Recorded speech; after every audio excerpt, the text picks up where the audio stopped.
একবার কৃষ্ণ নাম করলে জীবের সব প্রকারের জ্বালা যন্ত্রণা দূর হয়ে যায়। কিন্তু ভেবে দেখুন তো মা, আমরা একবার নয়, আমরা বারে বারে হরিনাম শুনেছি, শুনিনি? আস্তে আস্তে কি হলো? এই যে কি হয়েছে মা?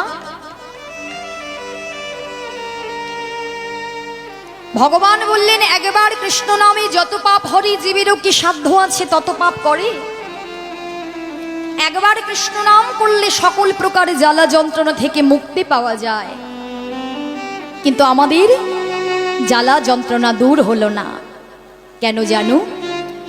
গৌরাঙ্গ মহাপ্রভু বললেন, শোনোজি, যেভাবে আমাদের মতো জীবগণকে নাম করতে হবে, নাম বলতে হবে, সেই নাম বলার ধরনটা আমাদের ঠিক হলো না। আহা, যে কর্ম করার জন্য আমরা ধরাধামে এসেছি সেই কর্মটা আমাদের সঠিক হয়নি, সেই নাম শোনা আমাদের সঠিক হয়নি।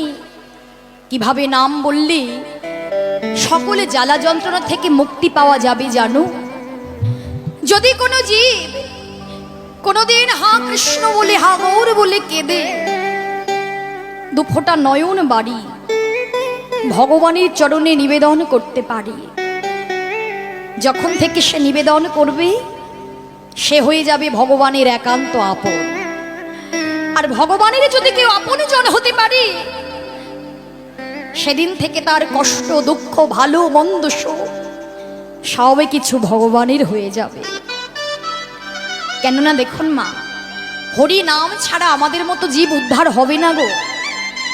এই কলি যুগে হয়তো আমরা পূজার্চনা করছি, হয়তো আমরা যাগযজ্ঞ করছি, কিন্তু তুমি যতই যাগযজ্ঞ করো না কেন, পূজার্চনা করো না কেন, কলিযুগে মহাপ্রভু বললেন হরির নাম হরির নাম হরির নামৈব কেবলম কলৌ নাস্তে বা নাস্তে বা নাস্তে গতিরন্যথা।